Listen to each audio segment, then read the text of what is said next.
रामायण काल्पनिक है। एक सवाल जो लोग कहते हैं ना, भाई जब रामायण काल्पनिक है तो तुम्हारे पेट में दर्द क्यों होता है। हम ये कहते हैं कि तुम्हारी रामायण काल्पनिक है, तुमने कल्पना में भी हमारे बाप शंभुक को मारा, कल्पना में भी तुम हमारे विरोध में ही कल्पना कर रहे हो।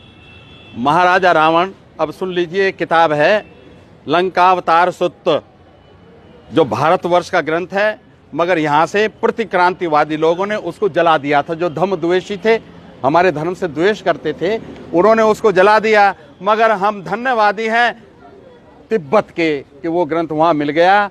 और प्रोफेसर डी.टी. सुजुकी जो जापान के विद्वान थे, बहुत बड़े ट्रांसलेटर थे, उन्होंने उसको ट्रांसलेट कर लिया अंग्रेजी में, और अंग्रेजी से वो तुलसीराम शर्मा ने अनुवाद कर दिया हिंदी में। भैया उसको पढ़ो। रावण ने बुद्ध को ललकारा था कि हाँ मुझसे तर्क कर ले, जैसे मिलांदर ने बनते नागसेन को ललकारा था। और उनका बुद्ध का और रावण का जो शास्त्रार्थ हुआ है, वो 100 सवाल रावण ने पूछे, 100 सवाल बुद्ध ने दिए। वो बौद्ध धर्म का विज्ञानवाद उसको कहते हैं। वो सारा उस ग्रंथ में उपलब्ध है। जाओ बच्चों, उस ग्रंथ को पढ़ो तो पता चलेगा कि रावण बहुत बड़ा विद्वान था, बौद्ध था, इसीलिए उसको जलील करने के लिए इन्होंने अपने ग्रंथ में उसको खलनायक बनाया और उसका लज्जाजनक उसका वध करते हैं। और रावण की महानता देखो, हर साल जलाते हैं, हर चौराहे पे जलाते हैं, मगर वो इनके जलाने में नहीं आता। उसकी महानता देखो, वो हर साल जलाते हैं, हर चौक पर जलाते हैं, मगर वो उनके काबू नहीं आ रहा। और जो रावण का संबंध छत्तीसगढ़ की गौड़ जाति से भी है। कल नरक चौदस थी इनके हिसाब से, ब्राह्मणों के हिसाब से। नरक चौदस क्यों थी? क्योंकि कल महामना रावण का जन्मदिन था।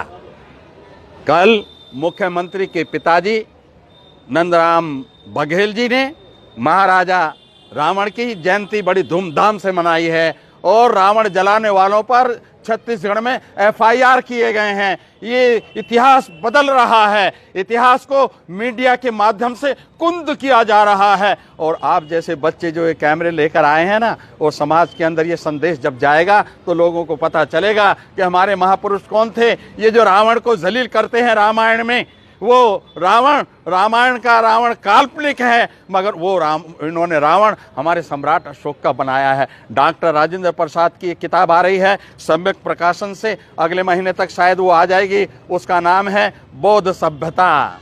उसमें क्या बताया उन्होंने कि वो अशोक वाटिका क्या है। अशोक वाटिका वो है जो सम्राट अशोक ने अपनी राजधानी में एक अशोकाराम बनाया था, बहुत बड़ा बुद्ध विहार बनाया था। और उसी में तृतीय संगीति हुई थी, बौद्ध संगीति, जो बुद्धिस्ट कॉन्फ्रेंस होती है, वो उसका आयोजन हुआ था। और वो कहते हैं इतना संपन्न नगरी थी राजगृह, उसी को उन्होंने सोने की लंका कह दिया। अरे तुमने सोने की लंका में आग लगा दी, बड़ा आश्चर्य की बात है। आज आप सोना तो छोड़ो, आप ये जो 1 रुपए का सिक्का है, इसमें आग नहीं लगा सकते। उनके पास झूठ का अंबार, और उनके पास बहुत बड़ी कला है। वो झूठ को ऐसा स्थापित करते हैं, वो सत्य से भी ज्यादा सच्ची लगने लगती है। वो लिंग को पुजवा दें, वो गोबर को पुजवा दें, वो आदमी के सिर पे जानवर का सिर रखकर पुजवा दें, ये कला उन्हीं के पास है। हमारे बच्चों को सावधान होकर के अपनी विरासत को स्थापित करने के काम में लगना चाहिए।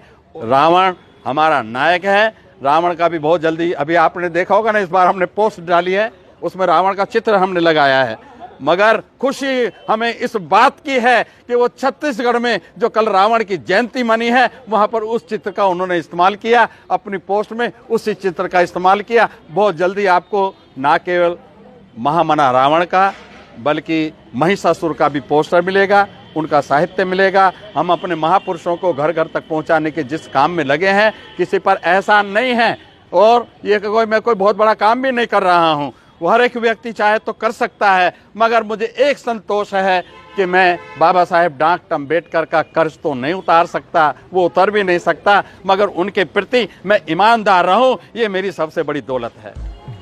बहुजन समाज से जुड़ी हर खबर को देखने के लिए बहुजन टीवी